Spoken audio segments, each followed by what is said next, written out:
Yes, we'll be going to health, and this one will be joining Odusonya Adedeji. He'll be teaching us on building effective relationship for better mental health. So let's quickly join Odusonya, where they teach us on this journey of building mental health while building relationships. And we'll be right back. Good morning, our viewers. I welcome you to Galaxy Today Live.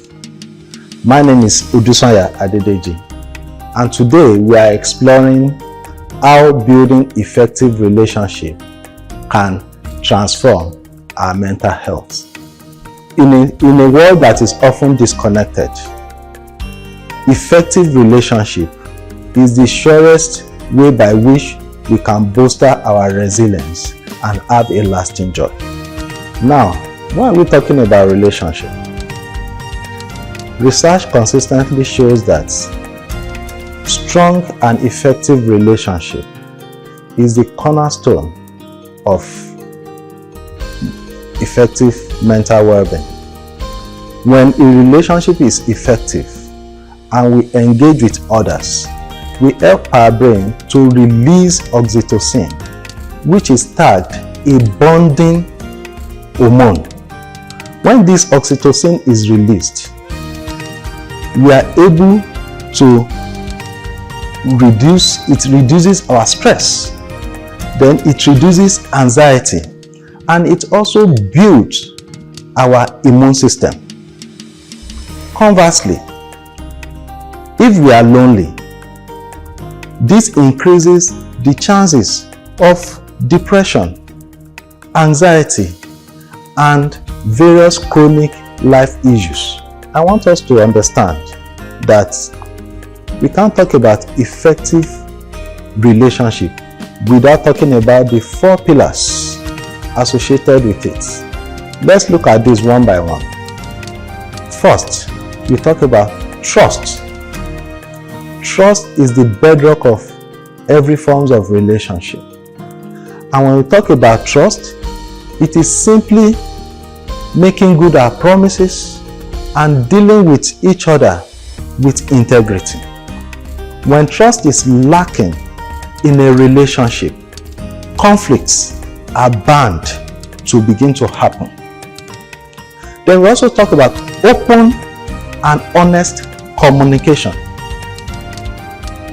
This simply connotes that communication is not just about talking.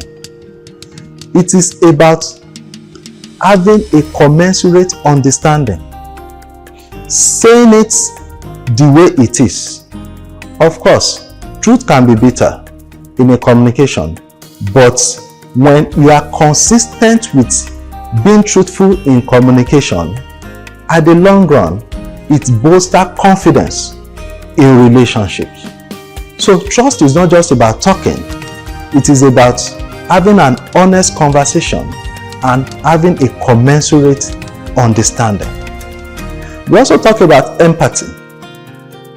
Empathy simply is considering ourselves in the shoe of another person. When we are dealing with others, we should deal with them based on the perspective that they also have capacity to be flawed.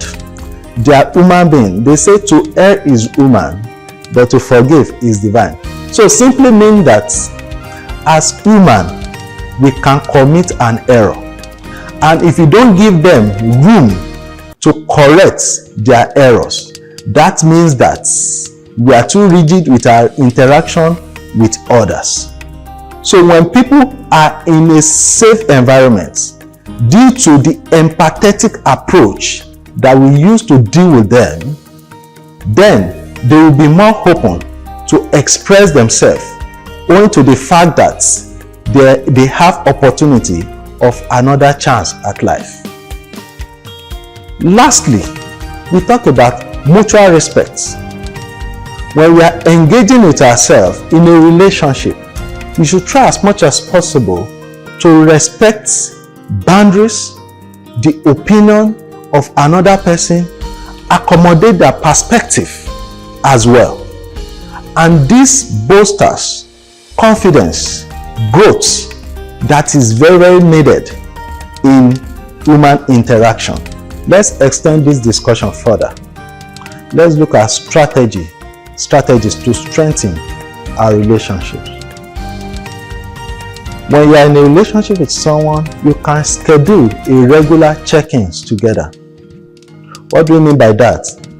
On daily basis or on weekly basis, you can decide to check in with yourself. Maybe schedule a 10-minute time with each other. Ask yourself intimate questions, relevant questions.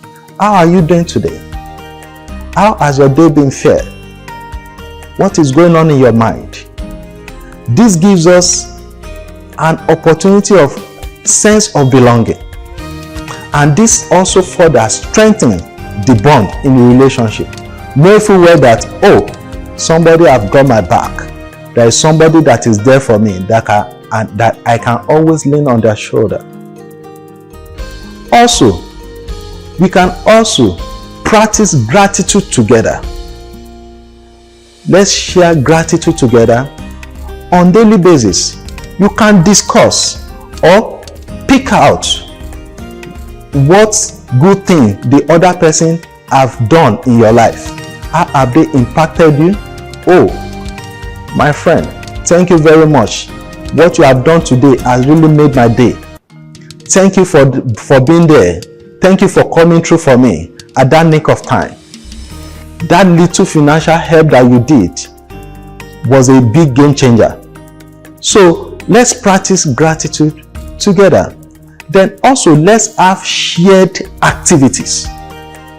In fact, this gives us opportunity of interaction, and that is highly therapeutic. When you have shared activities, indoor games, play Ludo game, card games, Monopoly, watch film together, these import little interactions that are therapeutic and are capable of diverting our attention from all these life challenges that we are navigating, and that spill over into our mental state positively.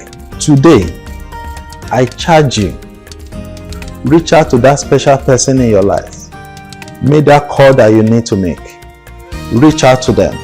Tell them they are very important. If you have any further question on this mental health aspect, or you reach out to Arogi Trauma Care Foundation, and you can have all the information as regard how to contact these people that I have mentioned. Thank you very much.